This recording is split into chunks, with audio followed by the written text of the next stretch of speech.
색깔을 선택하실 때는 그림과 동색 계열이어서 그림과 일체가 되는 한 방법이 있고, 그림에 나는 너무 그림에서 사인이 눈에 안 띄면 이상하니까 나는 그림과 반대되는 색상으로 해서 나의 사인을 잘 해보겠다. 그런 경우에는 대조되는 색상, 반대되는 색상으로 하면 좋아요. 또 라인을 그리실 때 붓펜처럼 강약을 조절해서 하시고 가는 사인 브러쉬를 사용하시면 좋아요. 수채화 붓이라도. 그리고 물은 그림을 그리실 때보다 약간 더 물을 많이 사용하시는 것이 좋습니다. 그 다음에 연도를 이름 뒤에 기록하시면 좋아요. 연도를.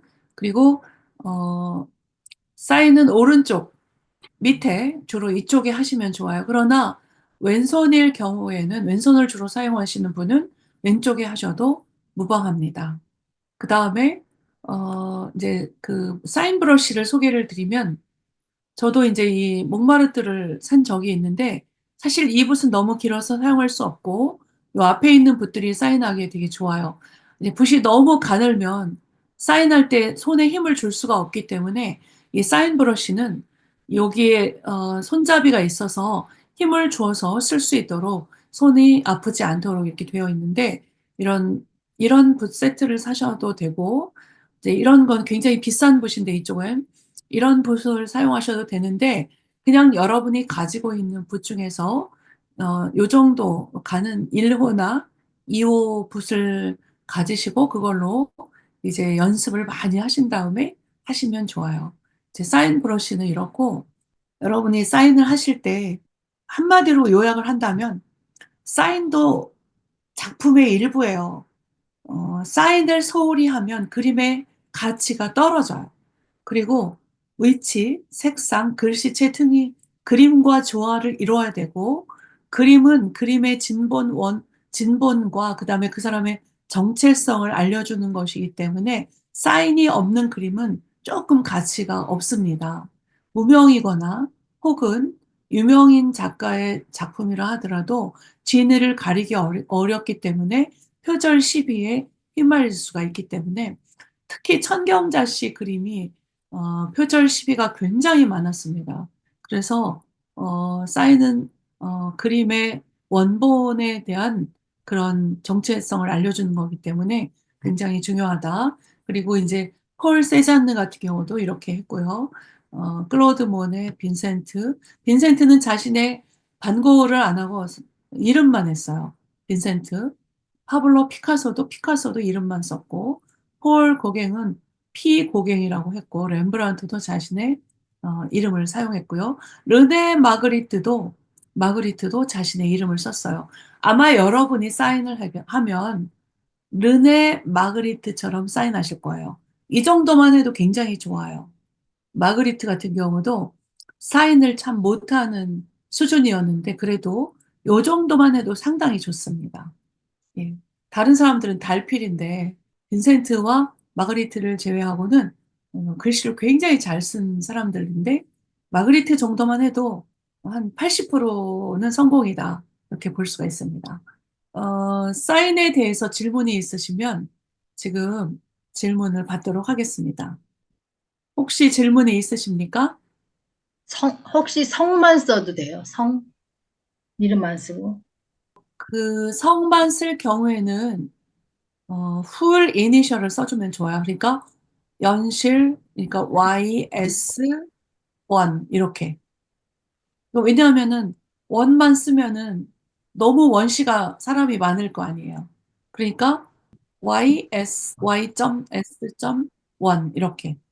그렇게 하면 좋을 것 같아요. 아니면 YS 원에 W, YSW 이렇게 세 개를 해도 괜찮아요. 한글만 원만 쓰면 안 되죠. 한글로 이렇게 원만 이렇게 모양을 내서. 한글로 쓰실 경우에는 이름을 쓰세요. 아, 이름을. 로이스라든지 나는 화명을 로이스로 하겠다. 그러면 로이스를 영어로 하거나 아니면 연실 이렇게 그렇게 하기를 추천드려요. 이 원자가 쓰기가 어려워요, 한글로. 제가 정말 하다 하다 안 돼가지고 저 영어로 해요. 제가 어, 네, 그 사실은 그 누가 제 그 기차 북녘을 향한 기차기를 달라고 그래서 네. 일찌감치 먼저 준 적이 있는데 거기에 이렇게 사인을 해달라고 그래서 그냥 고민을 하다가 원자를 이렇게 색상을 넣어서 이렇게 잘 붓굿이 붓처럼 이렇게 해갖고 딱 해서 준 적이 있거든요. 그래서 혹시나 근데 이제 그 그림은 원만 써도 그 원현실 선교사님 건지를 알기 때문에 상관이 없고요. 앞으로 이제 하실 때는 조금 더 본인의 정체성을 나중에라도 알 수 있도록 하는 게 굉장히 중요해요. 네, 특히 아직 이름이 나지 않을 경우에는 더 그 진위를 내본 작품이다라는 것을 알릴 수 있는 게 굉장히 중요하거든요. 그래서 원만 쓰시는 것보다는 조금 더, 조금만 더 써주세요. 네, 그리고 전에 제가 말씀드린 적이 있는지 모르겠는데 김용희 선생님도 저는 작품을 다른 분한테 준 걸로 알고 있는데 가능하면 그림은 반드시 전시장에서 그림을 사가실 수 있도록 하는 게 좋습니다. 아직 안 그렇게 그림을 줬어요. 아직 안 드렸죠? 작품을 드리게 되면은 제가 개인전을 하거나 어떤 전시회를 했을 때 그림을 절대 사주지 않아요. 두 번째, 공짜로 받은 그림은 나중에 버립니다. 그러니까 안 버린다고 하죠. 제가 분당에 저희 아파트에 살면서 우리나라에서 내놓으라 하는 작가들의 작품을 휴지통 우리 층에다 버리거든요. 그림이 막 쌓여 있어서 제가 주워온 그림들이 다 유명한 작가들 그림이었어요. 그러니까 살 때는 사줬는데 그림을 버립니다. 아마 무료로 받은 그림이니까 버렸겠죠. 그래서 그림을 오래 보존하는 방법 중에 하나가 그림을 반드시 저렴하더라도 팔아서 소중하게 그것을 간직할 수 있도록 하는 것을 여러분한테 권장드려요. 네. 그래서 저는 남편한테도 팔아야 된다고 생각해요. 그러니까 아니 그게 그림값을 내가 뭐 비싸게 남편한테 받는다 이런 의미가 아니라 남편이 물감값을 하라고 뭐 돈을 조금이라도 이렇게 주면서 사주면 훨씬 더 좋다 이런 말씀입니다. 네. 그다음 또 Q&A 또 있을까요? 저, 질문? 저는 얼마 전에 그 중국 몰에 가서 이게 마이크로 라이너인데 보이시는지 모르겠네. 이렇게 네. 이렇게 되어 있는데요. 이게 뭐 네. 저런 글씨를 쓰는 용도인 것 같아요. 그래서 제가 혹시나 몰라서 사왔는데 이런 걸로 만약에 그림은 다르지만 이런 걸로 이렇게 사인을 해도 되는 건지 이거는 참 그 쉽게 되어 있어가지고 붓으로 하면은 네, 사실 좀 알겠습니다. 어렵잖아요. 네. 네, 그거로 그림을 하면 어떤지. 그림을 아, 그래요? 버리게 되니까 네. 그걸로 스케치를 하시고 이제 스케치한 데다 그걸로 사인하시면 좋아요. 그런데 그것으로 아크릴 물감에 그린 그림에다 그것으로 사인을 하게 되면은 그것은 초보 중에 왕초보이고, 아, 저는 음, 그림을 모르는 사람입니다. 이걸 나타내는 거예요. 그래서 반드시 브러쉬로 아크릴 물감으로 하시는 것을 권장드립니다. 물론 어떤 분들은 의도적으로 거기다가 연필로 하시는 경우도 있어요.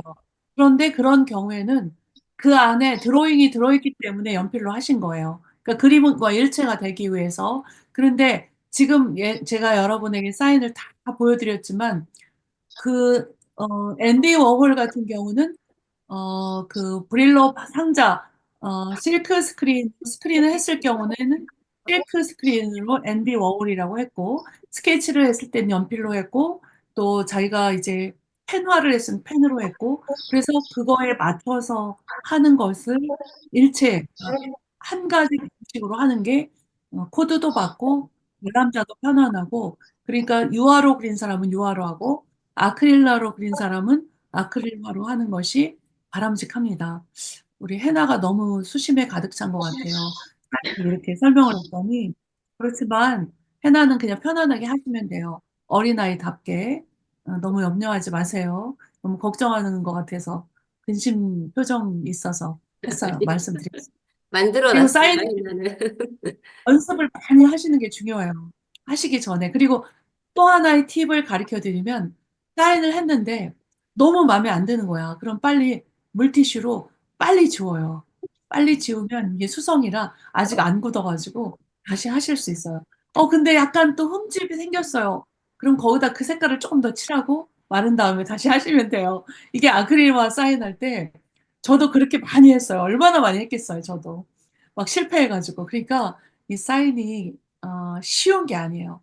굉장히 중요하니까 여러분 사인에 애정을 좀 가지고 해주셨으면 좋겠고 또 하나는 그 이제 사인을 하신 다음에 작품을 오시면 우리가 30일 날 그걸 다 우리 양상금 선생님하고 원현실 선생님하고 저하고 다 모여가지고 김정희 선생님을 모여서 바니쉬 처리를 할 거예요. 그러면 이제 완전히 지우지 못하게 되는 거거든요. 그리고 그림이 이제 해충에도 썩지 않고 그리고 이제 직사광선에서 변하지 않는 이제 영구적으로 되는 건데 그리고 나중에 이제 여러분이 그거를 집에 걸을 때 이제 나무 액자 같은 거 하시면 되는데 이번에는 저희가 이 예산이 없기 때문에 액자를 안 하고 그냥 걸 거예요. 그러니까 사이드도 색깔을 좀 칠해요. 캔버스 옆에 이렇게 타카로 박은 곳이 있죠. 거기까지 연장해서 이렇게 보기가 싫으면은 흰색이나 아니면 그 그림을 일부를 다 칠하시는 게 좋아요. 원색대로. 자, 또 질문 있으십니까? 사인은 사인에 대해서. 여기서 본인이 다 한 상태로 그림이 가야 그렇죠. 되는 그 거죠. 상태에서. 그리고 사인이 내 그림이 뭐 이렇게 큰 그림이다. 그러면 사인을 크게 해도 되지만 너무 그림에 방해가 되도록 크게 하면 안 돼요. 그래서 여러분이 이제 화가들이 얼마나 사이즈로 했는지 보통 한 뭐 2cm 안에는 그러니까 세로 이제 그림으로 봤을 때 어떤 걸로 예를 들어야 되나 이제 갑자기 혈압약 이거 있어갖고 이제 여기 글씨가 있잖아요. 그러면은 이게 글씨가 요 세로가 1.5, 1cm 정도 그리고 가로는 뭐 글씨가 기니까 길어도 되는데 이거 너무 크면은 그림에 방해가 돼요. 그림 잘 그리고 이것 때문에 망치거든요. 약간 흘림체로 신비스럽게 해요. 그렇지만 자신의 이니셜이 다 들어가거나 혹은 이제 여러분이 해외에 살기 때문에 해외에서 전시도 할 수 있기 때문에 한글도 중요한데 그 영어 이니셜로 하면 세계 보편적으로 다 사용을 할 수가 있어요. 그래서 이렇게 글씨를 하실 때 요 세로가 요 세로 길이 있죠. 요거 이렇게 세로의 길이가 1.5를 넘지도 않고 1cm 정도 이렇게 좀 작게 하면서 세밀하게 예민하게 이렇게 해주시면 좋아요. 그렇게 해서 해주시고 저희가 바니쉬 처리하면 이제 그림이 반짝반짝하면서 진짜 너무 멋진 그림이 될 텐데 여러분이 그렇게 해주시면 좋겠고